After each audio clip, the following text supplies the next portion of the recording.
பிரிஸ்கிரிப்ஷனை கையில வச்சிருக்கேன். என்னுடைய வியாதிக்கு டாக்டர் அநேக மாத்திரைகளை எழுதி கொடுத்துட்டு ஒரு வாரம் இதை தவறாம போட்டுட்டு வாங்க, நல்ல சுகமாயிருவீங்கன்னு சொல்றேன்னு வச்சுக்கோங்க.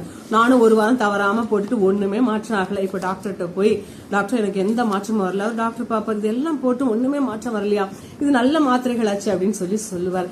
இப்ப நான் சொல்லுவேன், நீங்க எழுதி கொடுத்த எல்லா மாத்திரையும் கிடைச்சது, கடைசியில இருக்கிற மாத்திரை கிடைக்கல டாக்டர், அது மட்டும் தான் நான் போடல அப்படின்னு சொல்லுவேன். அப்ப டாக்டர் சொல்லுவாரு, விட்டமின் மாத்திரை போட்டிருக்கீங்க, அலர்ஜி ஆகக்கூடாதுன்ற மாத்திரை போட்டிருக்கீங்க, ஆனா முக்கியமாய் போடக்கூடிய ஆன்டிபயோட்டிக்கை போடல. ஏன்னா விட்டமின் மாத்திரை நமக்கு சத்து கொடுக்கும், அதே போல நம்ம சரீரத்துல அலர்ஜி உண்டாகக்கூடாதுன்னு சொல்லி அந்த மாத்திரைகளோட எழுதுறது அந்த டேப்லெட்.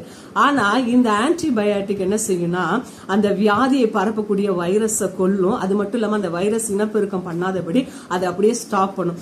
முக்கியமா போட வேண்டியதை போடாம எனக்கு வியாதி குணமாகல டாக்டர்னா எப்படி இல்ல. இப்ப 2-3 நாள் கழிச்சு யாராவது கேட்டிருப்பாங்க, எப்படிப்பா ஏதாவது முன்னேற்றம் இருந்ததா?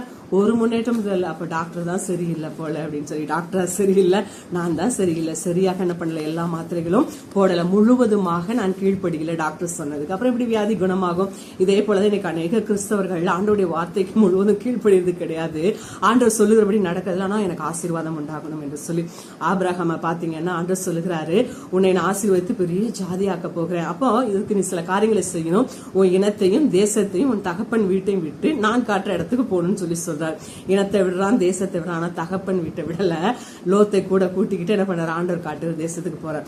இப்ப பாத்தீங்க அப்படின்னு சொல்லி சொன்னா ஆண்டவர் அந்த இடத்துல கொண்டு வந்து விட்டுட்டு அதுக்கப்புறம் ஆபிரகாமோடு பேசினான்னு சொல்லி நீங்க வசனத்தை பார்க்கவே முடியாது. எப்ப தெரியுமா பேசுவாரு? லோத்து ஆபிரகாமை விட்டு பிரிந்த பின்பு அடுத்த வசனத்துல பாத்தீங்கன்னா கர்த்தர் ஆபிரகாமை நோக்கி அவர் காண்பிக்கிற தேசத்தை குறித்து அவர் இடத்துல பேசுகிறார் என்று சொல்லி பார்க்கிறோம். இப்போ இந்த இடைப்பட்ட காலத்துல ஒருவேளை ஆபிரகாம் வாழ்ந்த ஊர்ல இருந்து யாராவது வந்திருக்கலாம், வந்துட்டு ஆபிரகாம் எப்படி இருக்கிறான்னு பார்த்தா நல்லட்சியமானதான் இருந்திருப்பான். அப்போ அவனுக்கு பிள்ளை இருந்திருக்காது.